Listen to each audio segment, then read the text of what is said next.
Hey everybody, welcome. My name is Derek Redding. I am the owner of Flux Studio and Gallery in Denver, Colorado. Here on this channel, we're going to be focused primarily on wheel-thrown ceramics, more specifically, functional wheel-thrown ceramics, and some tips, tricks, maybe get a better idea or a different perspective on how someone else handles the clay on the wheel. A little bit about myself. I grew up in Montrose, Colorado, where I went to high school, and I studied under Chad Morris. He is a fabulous ceramics teacher and still operates the department to this day. I'm happy to say I'm really good friends with Chad now. So after that, I studied with a local potter, Bill Wilson, out of his studio, and he still works and makes wares out of his studio to this day also. After that, I went to Western for a year before I dropped out. And after that, I went to work in construction with my father as a deep foundation driller. We traveled the country, and after that, I decided I was going to do something I wanted to do for a change. And that's when I opened the studio and kind of took on pottery full time. It's been an amazing road to get here, and I'm very thankful for the support of everyone, all of our students, and the local art community. So thank you guys. So today, our lesson is going to be on throwing cylinders. More specifically, a 6-inch cylinder from 1.5 pounds of clay. Cylinders are paramount to everything that we do on the wheel. Even our bowls, plates, our wide low forms, we're going to start with a cylinder before we start to give them shape, open them up, and give them that low form that we're looking for. So I will not ramble on much longer. Be sure to subscribe so you can stay up to date with everything that's going on and maybe learn something new. So let's get started. We are at the wheel. We're in the upstairs studio today. The light's a little bit nicer, and these wheels are a whole lot quieter. We have several types of wheels here. Downstairs, the originals I bought were Thomas Stewart wheels. You may be familiar with them. I think Scott owns the patent on those. Now, I like those wheels a lot because the wheel head pops off, and it has a different wheel head that I can throw with plaster bats that don't have pinned bats. So we'll talk about that in another video.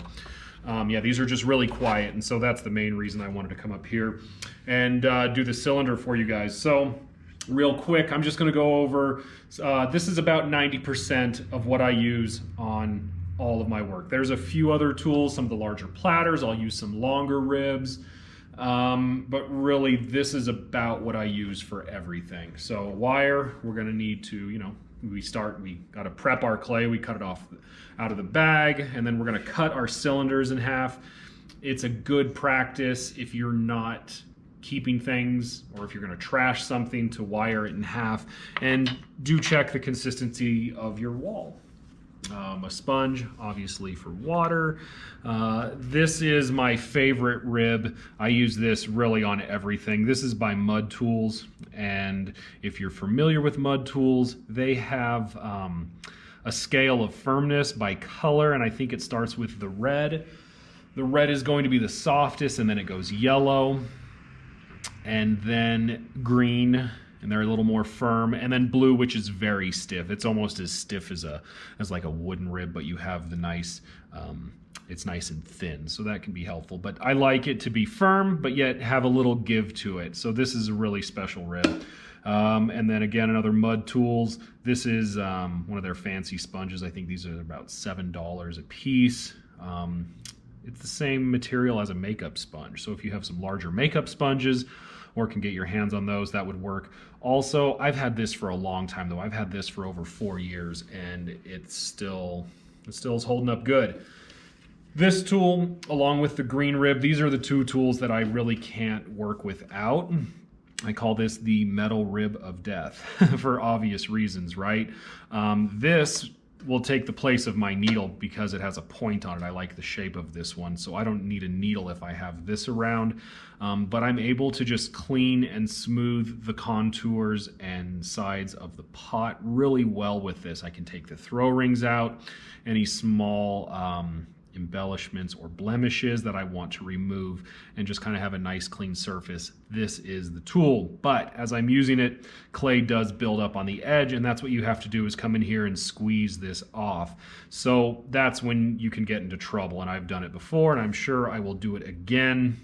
If you turn this into your finger as you're cleaning it, you will cut yourself, and it's not pretty.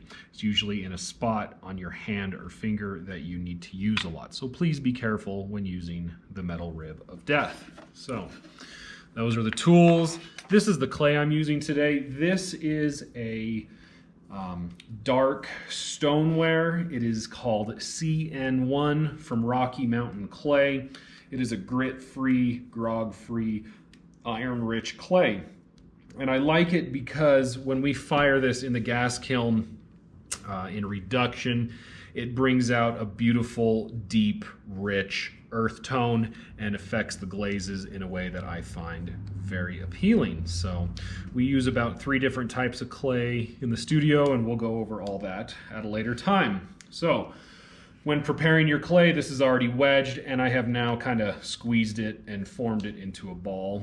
Just some kind of semi-symmetrical shape is what you're looking for. You don't want to have a bunch of folds and creases and the possibility of having air in there. That will just make centering this clay more challenging. What I like to do before I start is clean my wheel head very well. If you're using a bat, a plastic bat, make sure it's clean. You don't want a bunch of water on here or chunks. If you have a lot of water on here, your clay is going to float around and you're going to have a hard time getting it to hold still. So just a little bit of water, that's it. Take your clay right in the middle, good and firm, lots of water, get the wheel moving, wrists together, thumbs on top. I'm going to kind of lean down into this first to get it stuck to the bat, and then I'm going to come into the side a little bit. If you push too hard from the side at first, you're going to pop this clay loose. Okay, so as I'm centering it, oftentimes I will cone this up, and I do that by squeezing the sides, hands down, and just kind of squirting the clay up through my hands up to a point. And sometimes this takes me 2 or 3 times, and that's okay, because as I push back down, I might still have a little wobble and feel some crease in there. And I want to make sure that that's all smooth and blended out. So one more time, lean in, squeezing, hands down, and I'm just going to bring this up through my hands to a point until it feels nice and smooth and centered. Okay, pushing down. I see a lot of people doing this number, and they want to push down here, and this is what happens, right? That's not what we want to have happen. So when I push down, I have this left hand, and you see how far over I am on that? And then I bring this hand next to it, and that clay has only one place to go. Keep those hands close and together, and I'm going to push down. Release easy. Okay, let's do that one more time. Squeeze, hands down, bring it up a little bit, and then chase it up. Okay, all the way up to the top.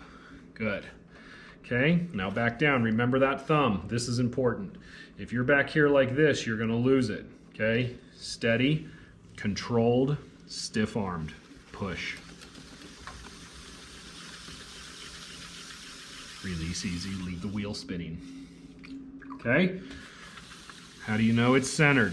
When it's centered, it should have no discernible wobble. It shouldn't be moving at all, and it should almost look like it's floating. Okay? So once we have that centered, we're going to go to the next step, and we're going to put a hole in the middle of this. So left hand on the clay, and let me back up a little bit. All the guidance and direction I'm giving is for right-handed throwers. So if you are left-handed, I will do some left-handed videos later on, but just mirror everything to your side if you are left-handed.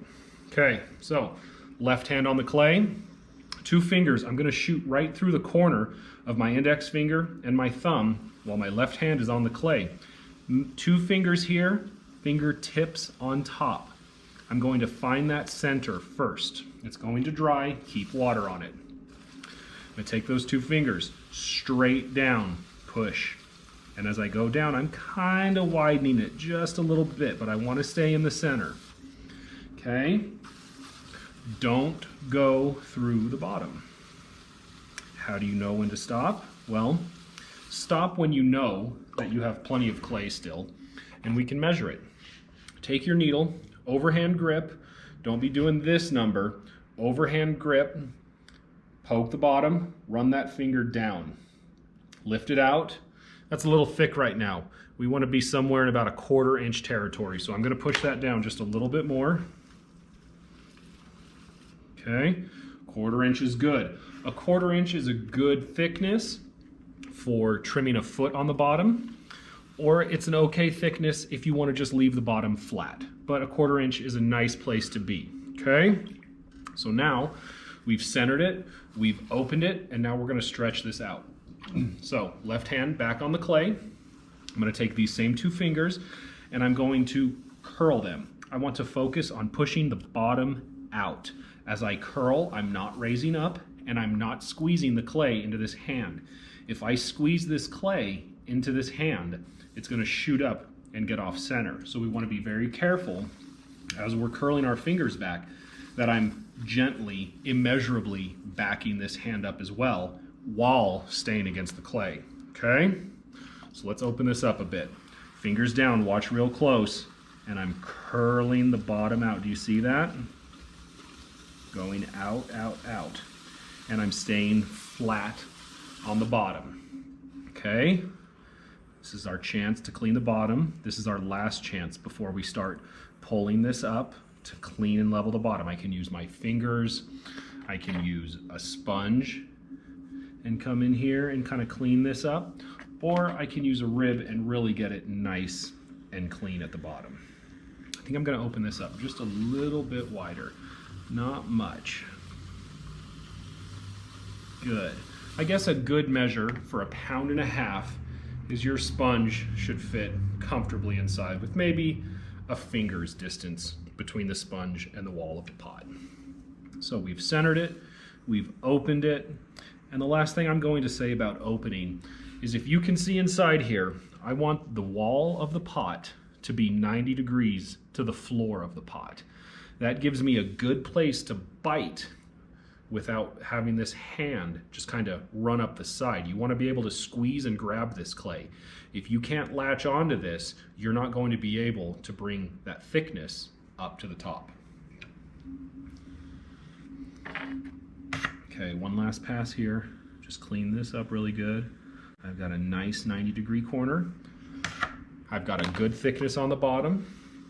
I'm pretty well in centered. And now I'm going to start bringing this up. So by doing that, my main point of pressure is my middle fingers at 3 o'clock or just a little bit below. We don't want to come above the clay here.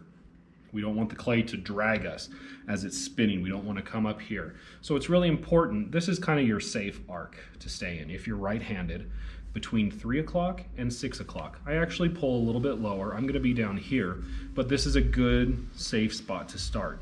It's kind of hard to stay square to the clay and come up to 3 o'clock. You can kind of see my body rotating around.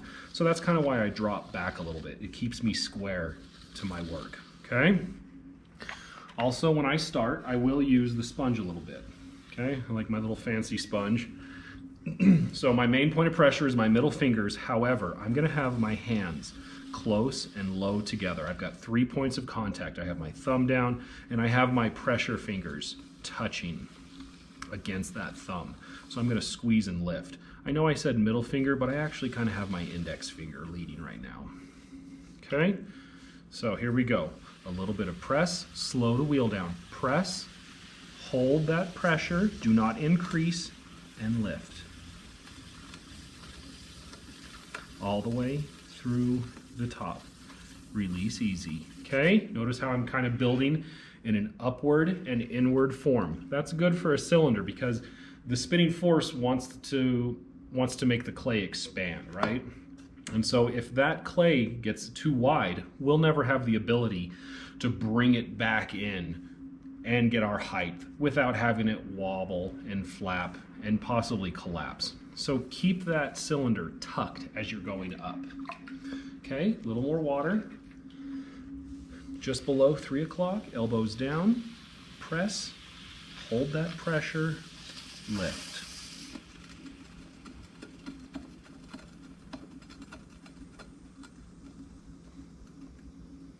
Okay, if it starts to flare out, just kind of chase it out a little bit, but don't pull it out.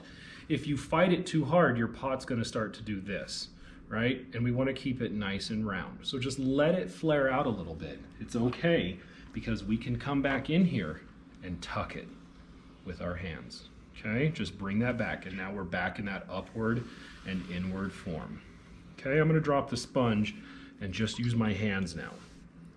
Back down to the bottom. I've got water inside and outside. I can still reach and keep my thumb out. At some point I will have my thumb in there, and as I come out, I'm going to want to maintain that contact.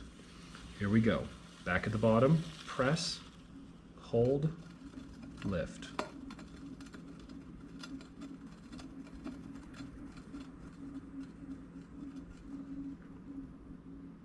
All the way through the top.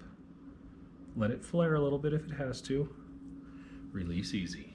Good. Okay, little water. I'm going to bring that form right back on in. Okay, very important. If this gets too wide, you will struggle. Another thing that's really important, I have a little bit of clay left down here. I want to make sure that I get all this clay up. See that? Press, hold, lift. Breathe.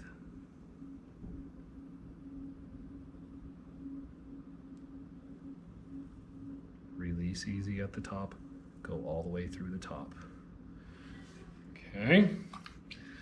I think I have a little bit more clay. I think we've exceeded our 6-inch. If you're able to get taller than 6-inch, that's great.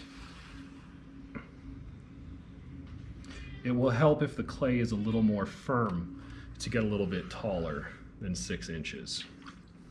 Okay, back down to the bottom. Let's see what we have left. Just a little bit. I'm just going to grab a little bit from down here.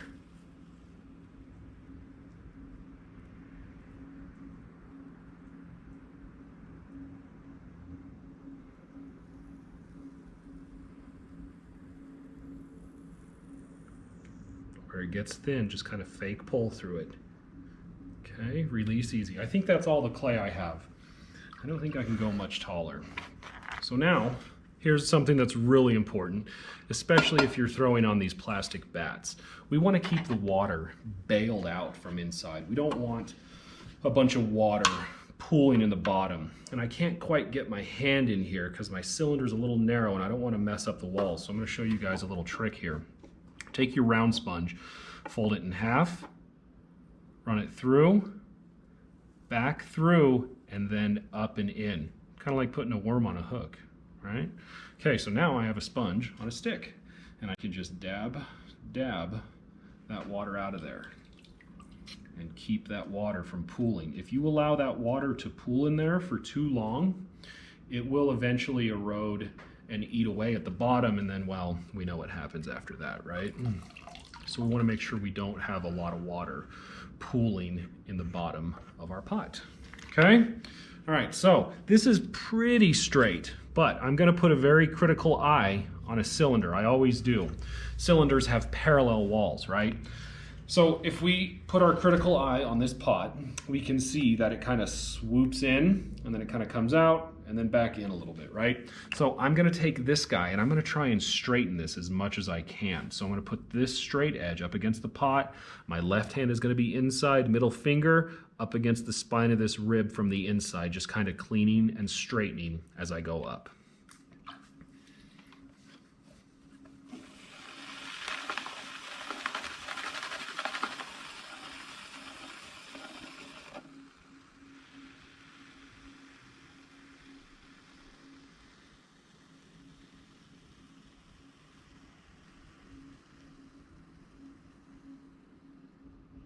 Okay, that's better. And it might take a couple passes, but I'm pretty happy with that, so I'm going to stop there. The last thing, if this were a piece I was going to keep and finish, I would take my chamois, I would dip it in water, spin the wheel, and I'm just going to kind of drape this and scoop it up and hold onto this lip. And you can see how nicely that cleans and softens that edge. It just saves me from having to do that at a later time. Okay, so now we've got our cylinder. Let's see, how tall did we make it? Where did we get to? So just a little over 7 inches. That's a very good use of 1.5 pounds of clay. If your clay is too soft, you will struggle getting it this high because the thinness cannot support all this weight down here. You do need to have a little thickness. But if your clay is a little stiffer, you can get away with it because it's a little stronger, it's a little less saturated. So that's why we were able to pull this so tall. This clay is a little stiffer than our normal gray-bodied clay we use. Okay, so cylinder. This is important to do to, a lot of your pots, just to kind of see how you're doing, check your consistency. I'm going to wrap the wire around my fingers. My thumb is on top and I'm just outside the width of the pot. I don't want to come out here and push down. Wrap your fingers around this wire, come on top, push down, down, down, kind of wiggle around at the bottom so you get all the way down. And I'm going to pull out. Okay, and now I can see how we did. And that is a pretty even and consistent wall on our cylinder. So that is Cylinder 101. I hope you guys enjoyed. Please subscribe, leave a comment, and let us know what you think. Have a good day, guys.